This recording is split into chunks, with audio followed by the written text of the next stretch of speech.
Everybody, it's the Mad Master here. I'm doing a video today, and this it's kind of been in the works for a while, but I haven't really plotted it all out.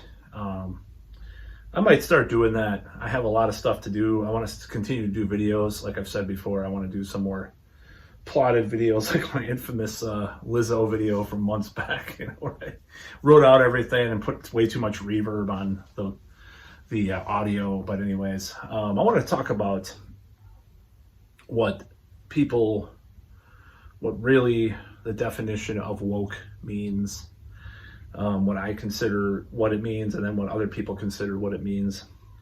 So there's basically a few different definitions, and I would say the best one is, even though I disagree with his conclusions about it to some extent, James Lindsay and some others have come up with this definition as, the use of post-Marxist critical theory in relation to culture, our educational institutions, etc., in order to further communism. So this is the problem I have with saying that is what it is. I like everything up till further communism, because communism is an economic system.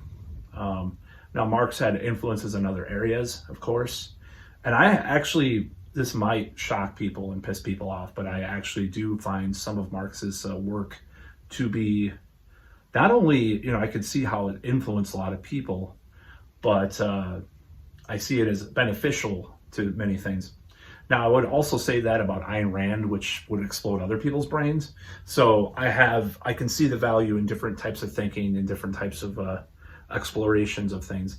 Now, the Communist Manifesto is a big pile of donkey shit. It was terrible. I read it. I think it was basically, to me, it was like a troll job. It was like a 1800s, late 19th century, early, whatever, troll job. It's like, oh, we're gonna do this, and it's just crazy. Because you read it, it just tries to be shocking and tries to have this kind of vibe that's shocking. And then, when you read other words like Das Kapital, or however you pronounce it, it's a little different. So as far as his analysis, and I would even extend a little bit to Lenin too, even though he was a mass murderer. I do not like Leninism or Lenin or communism for that matter. But that said, like I said before, Marxists can analyze things without presenting. If they present their alternative, that's where the problems come in. But imperialism is the highest stage of capitalism, imperialism, the highest stage of capitalism, was one of his books that I found valuable, Vladimir Lenin, because it kind of talks about how countries can get embroiled in foreign conflicts. Now, some of this might be common sense to a lot of people, but because of markets and because the imperialism and warfare, and with regards to fighting over resources and so forth, and there's propaganda, obviously. So it was an early work that was critical of this whole idea that I found to be valuable.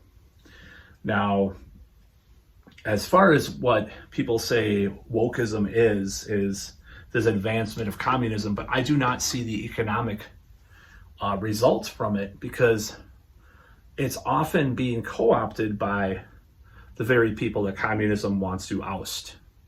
And that's the really core, or Marxists want to oust. Traditional class conscious Marxists. As a matter of fact, people that are Marxists, like Ben Burgess or Richard Wolff, have questioned wokeism and questioned a lot of that, which is ironic because, obviously they're as far left as you can get with many of your economic ideas.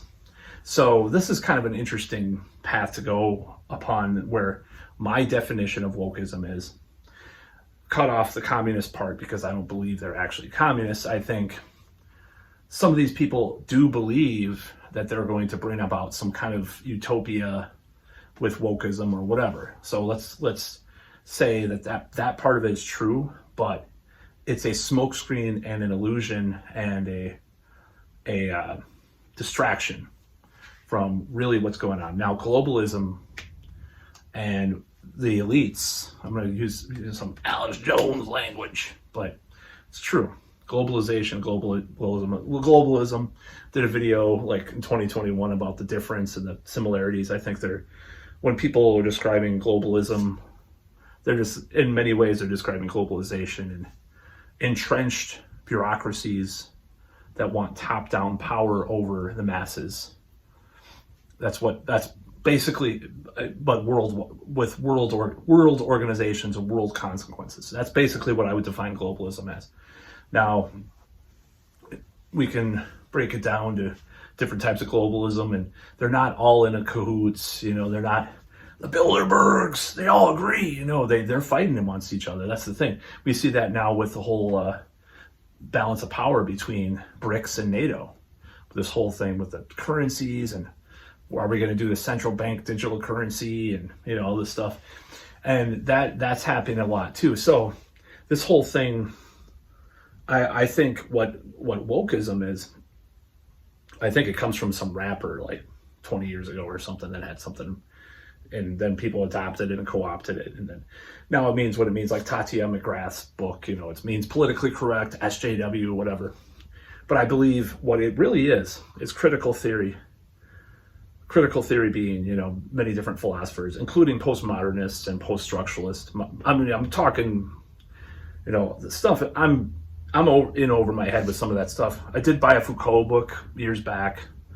I got this free book about critical theory from a free book thing that is around town. You can get free books everywhere, like walking down the street. It's pretty cool, actually. I got like this John Cale autobiography too from that, and some fantasy books and stuff. So, it's this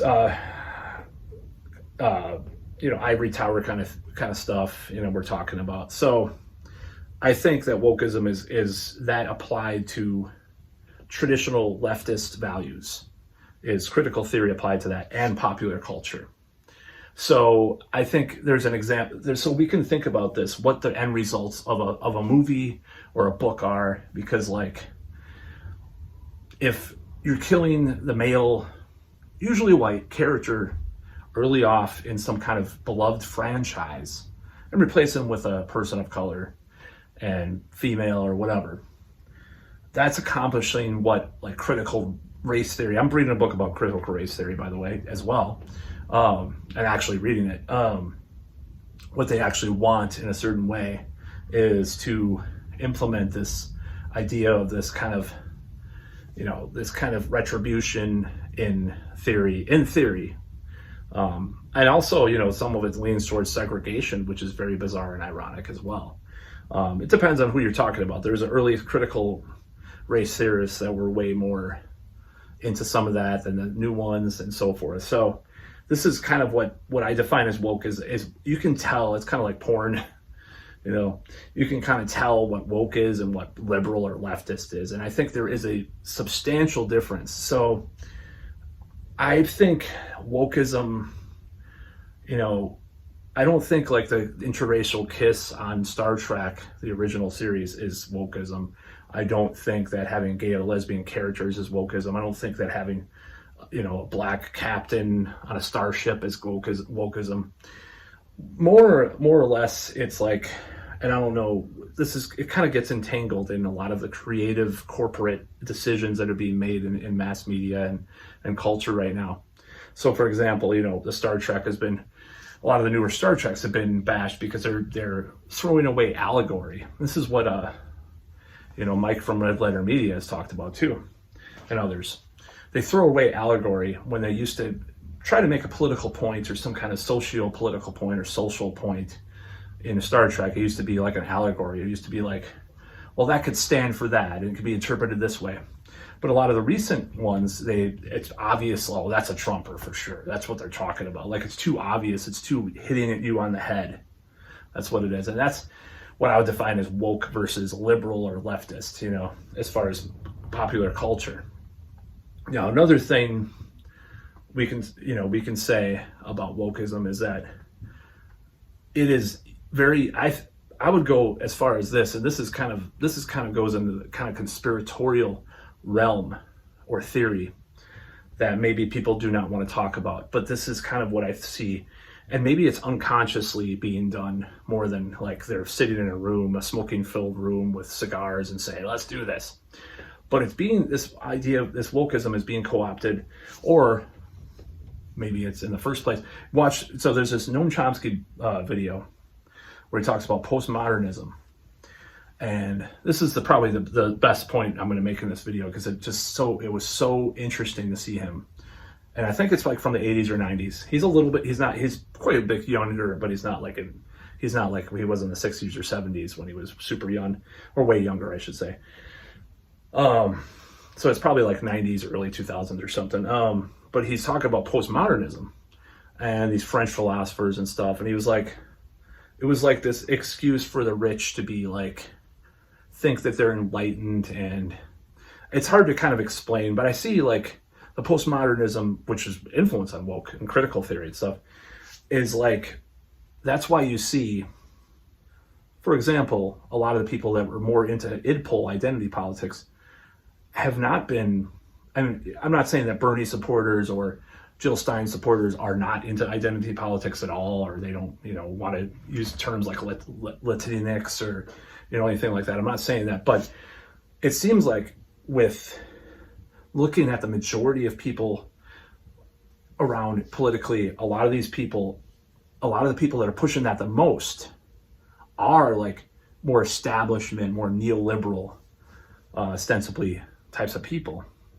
And I think I even read David Frum, or, what's that guy's name? The general. They're all woke, but they're pushing these established power. They're entrenched in this power structure, this hierarchy that they want to keep going.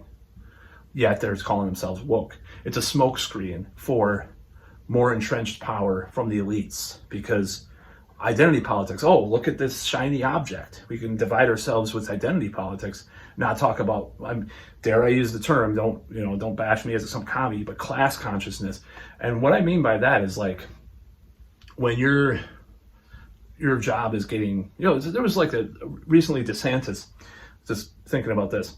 He said we're only going to use police drones made in America. So, and I guess there's articles about how they're shitty and stuff like that, which I believe they probably are. There probably is some truth to that.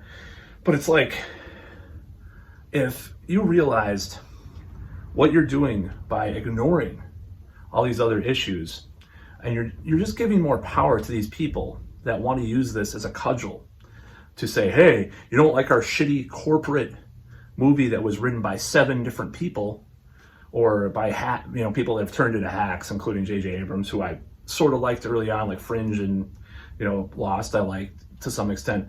But these shitty corporate hacks are like Kathleen Kennedy or whoever. If you don't like our thing, you're racist or you're sexist, because we're going to just force feed you these things, and we're rich and we're making all this money, but we're not focusing on story. Like Critical Drinker talks about this all the time. The stories themselves, the characters themselves, are underdeveloped and stale in these movies that are called woke.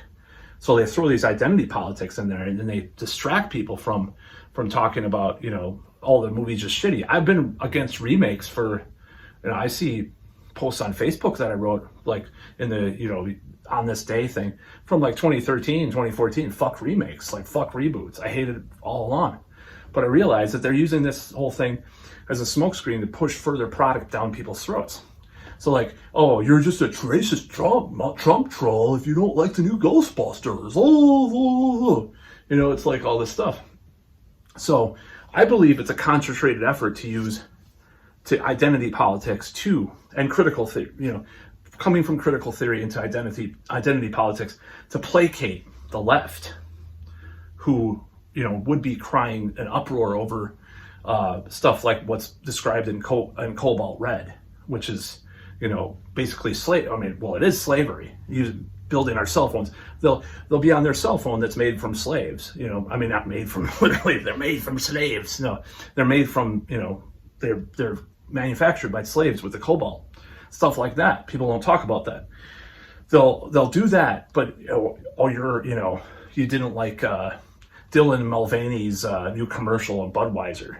It's like keeping keeping the distraction away from the real power structures that are the real threat. Of course, like Ben Burgess talks about, and he talks about, and Kyle Kulinski has talked about this, and even Jimmy Dore and stuff, and uniting the right and the left, who, when we agree on stuff, but a lot of people don't want to go for that, especially the woke crowd. So that's what I think. I think it's a concentrated effort to keep the power elite entrenched. That's what wokeism is. That's about all.